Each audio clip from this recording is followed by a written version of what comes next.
Oke, kali ini aku mau sharing tentang tips memilih printer yang tepat untuk penggunaan perorangan di rumah maupun di small office di kelas entry level. Hal-hal yang perlu dipertimbangkan sebelum memilih printer yang sesuai dengan kebutuhan maupun budget kita antara lain sebagai berikut.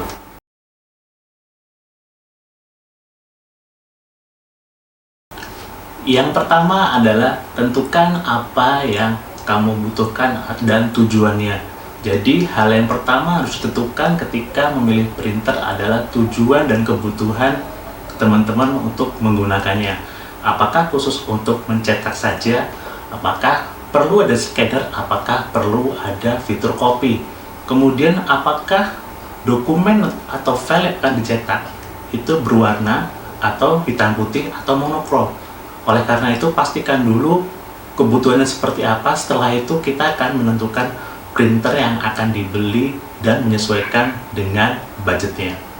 Itu yang pertama. Yang kedua adalah pastikan budgetnya. Jadi pastikan dananya itu ada untuk membeli printer itu berapa. Pastikan berapa anggaran yang disiapkan sehingga ketika memilih produk printer yang sesuai dengan budget dan kebutuhan jadi lebih efisien. Dan juga perkirakan budgetnya untuk perawatan dan pengeluaran serta pembelian tinta maupun kartridnya ataupun refill yang akan diperlukan sehingga hasil yang dicapai bisa semaksimal mungkin dan seefisien mungkin. Yang ketiga adalah kecepatan mencetak atau kecepatan ngeprint. Kecepatan mencetak juga harus pertimbangkan ketika kita akan memilih printer. Printer yang sekarang beredar di masyarakat sudah cukup bisa memenuhi kebutuhan cetak yang cukup cepat. Kalau pengen yang cepat, belilah printer laser. Cuman untuk printer inkjet pun sekarang udah cukup cepat dan sesuai lah. Semua kembali kepada seberapa banyak kebutuhan cetak yang teman-teman perlukan. Kalau memang butuh cetak yang banyak dan cepat, sebaiknya yang beli printer laser. Kalau misalnya kebutuhan cetaknya nggak terlalu banyak dan sedang-sedang aja, itu cukup beli printer inkjet. Printer inkjet pun sekarang sudah semakin cepat.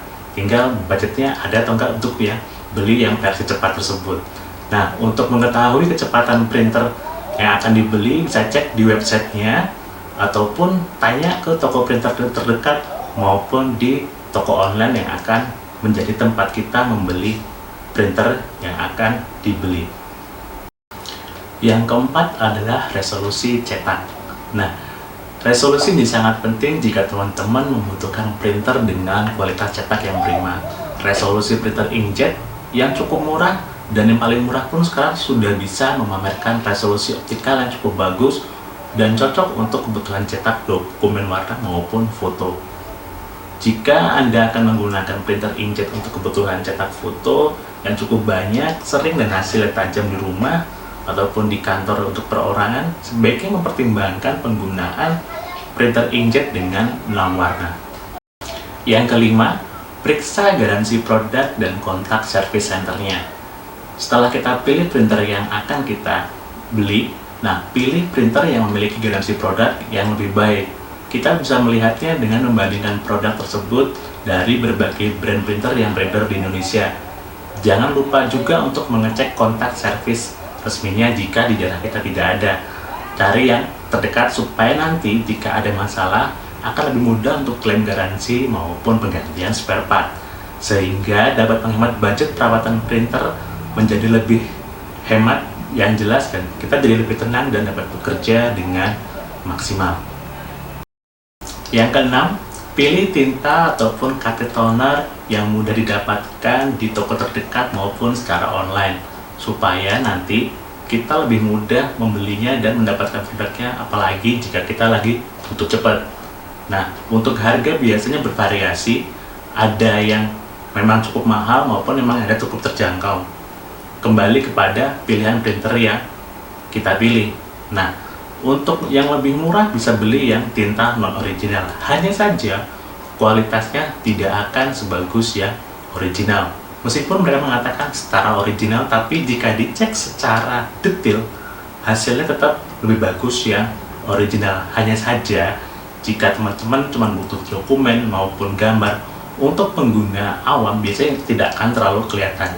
Kecuali teman-teman yang butuh pantun warna yang sangat perfect maupun sangat detail sesuai dengan gambar pada monitor ataupun komputer.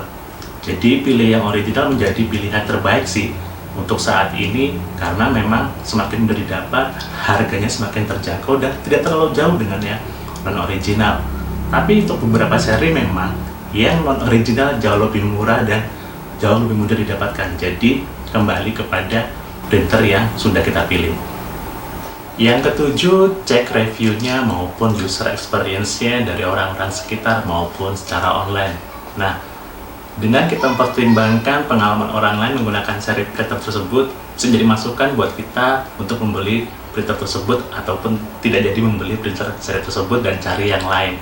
Karena biasanya untuk user experience itu menjadi hal yang real ya, dibandingkan ketika ada ulasan di website khusus komputer maupun printer, karena kemungkinan besar adalah artikel titipan maupun berbayar. Tapi ya itu tidak terjadi di semua website ataupun di semua ulasan ya. Banyak yang juga menceritakan secara detail dan real tentang pengalaman mereka menggunakan seri printer tersebut dari sudut yang mungkin ada berbagai macam dan juga berbeda-beda ya. Jadi kembali kepada kecermatan kita dalam melihat review printer tersebut.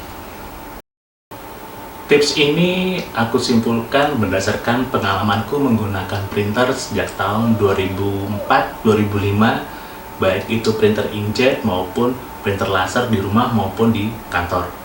Aku juga memiliki background pernah bekerja di beberapa perusahaan yang bergerak di bidang printer dan bagiannya. Aku pernah bekerja di manufaktur toner cartridge compatible, aku pun pernah bekerja di perusahaan tinta printer, dan juga pernah bekerja di perusahaan retail printer di Indonesia. Nah, dari situ aku punya cukup pengalaman tentang printer dan bagiannya secara konteks maupun konten bisnisnya ya, tapi bukan secara teknis seperti teknisi printer. Jadi secara konten dan konteksnya aku cukup paham karena aku bekerja di bagian marketing dan juga pernah memiliki job desk sebagai printer advisor. Nah, job desknya untuk printer advisor sendiri waktu itu sebagai bagian yang memilihkan printer sesuai dengan kebutuhan klien, terutama untuk perusahaan maupun perkantoran yang cukup besar dan memiliki kantor cabang di berbagai daerah. Kemudian juga tugasnya waktu itu untuk memilihkan printer yang lebih hemat dibandingkan versi sebelumnya ataupun pola bekerja maupun pola penggunaan printer untuk klien tersebut. Jadi itu background pekerjaanku sehingga aku coba sharing tentang printer ini. Oke, itu aja sharingnya tentang tips memilih printer untuk perorangan maupun di small office maupun di home office ya. Untuk perkantoran yang cukup besar akan sedikit berbeda. Kita akan bahas di video yang lain dan mungkin di video selanjutnya. Oke, itu aja, semoga bermanfaat. Mohon maaf kalau ada kekurangan. Sampai jumpa di video berikutnya. Terima kasih.